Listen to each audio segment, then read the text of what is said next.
होला, हाय, hello, नमस्ते, नमस्कार. मी बिनिंदू आमिकना.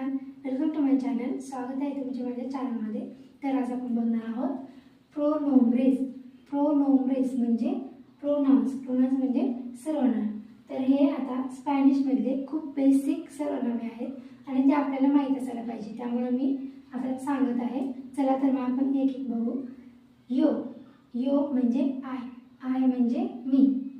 दुसरा आहे तू. तू म्हणजे यू. यू म्हणजे तू. मराठीतून आणि स्पॅनिशमध्ये तुला तूच म्हणतात. तिसरा आहे एल. एल म्हणजे ही. ही म्हणजे तो. तिसरा आहे एया. एया म्हणजे शी. शी म्हणजे ती. पाचवा आहे नोसोत्रोस. नोसोत्रोस म्हणजे वी. वी म्हणजे आपण किंवा आम्ही. सहावा आहे एस्ते. एस्ते म्हणजे दिस. दिस म्हणजे हा म्हणजे ही वस्तू. सातवा आहे एयास.